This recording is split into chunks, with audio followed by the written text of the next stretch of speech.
নমস্কার, ওয়েলকাম আমার channel রুমাস little কিচেনে। আজকের রেসিপি এগ মালাইকারি। তাতে লাগছে হচ্ছে ডিম, টমেটো, পেঁয়াজ, আদা, রসুন, কাঁচা লঙ্কা, শুকনো লঙ্কা, গোলমরিচ, কাজু, চারমগজ, আদা। আর এদিকে লাগছে হচ্ছে ধনে গুঁড়ো, জিরে গুঁড়ো, কাশ্মীরি লঙ্কা গুঁড়ো, নুন, চিনি আর সাদা তেল, মাখন, আর হচ্ছে গোটা জিরে, তেজপাতা, দুধ।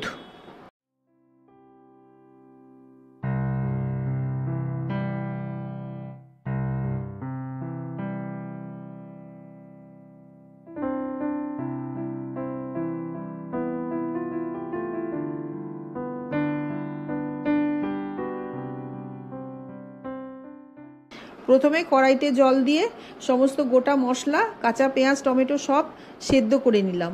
ওইটা সেদ্ধ করে ঠান্ডা হলে মিক্সিতে পেস্ট করে নিলাম, আর সেদ্ধ করা জলটা গ্রেভিতে মেশানোর জন্য আলাদা রেখে দিলাম।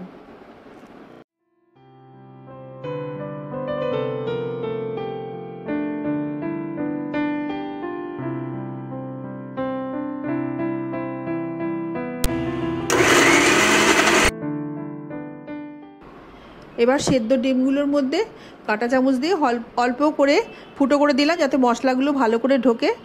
কড়াইতে অল্প তেল দিয়ে হালকা করে ভেজে তুলে নিলাম।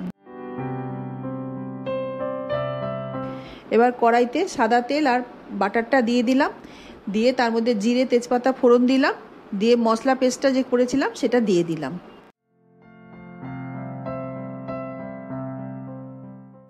এবার মশলা পেস্টটা একটু কষিয়ে নিয়ে ওর মধ্যে ধনে গুঁড়ো, জিরে গুঁড়ো আর কাশ্মীরি লঙ্কা গুঁড়ো দিয়ে দিলাম।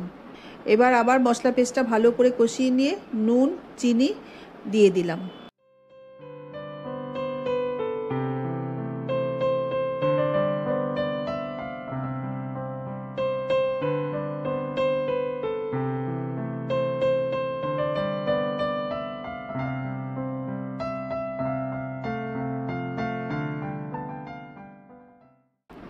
এবার মশলা পেস্টটা ভালো করে কষিয়ে নিয়ে ওই সবজি সেদ্ধর যে জলটা ছিল ওইটা দিয়ে দিলাম, দিয়ে একটু নাড়িয়ে নিয়ে ডিমটা দিয়ে দিলাম। ডিমটা একটু ফুটে উঠলে তারপরে দুধটা দিয়ে দিলাম।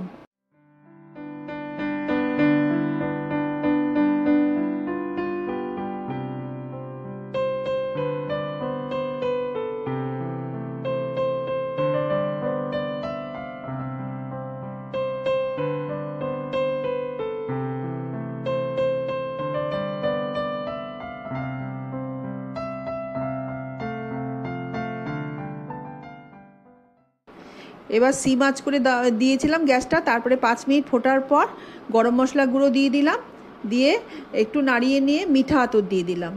তারপরে নামাবার আগে আমি বাটারটা দিয়ে দিলাম।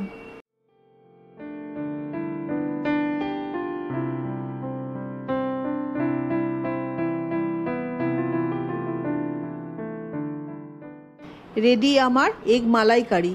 এটা ভাত, রুটি, পরোটা সবেতেই খাওয়া যাবে।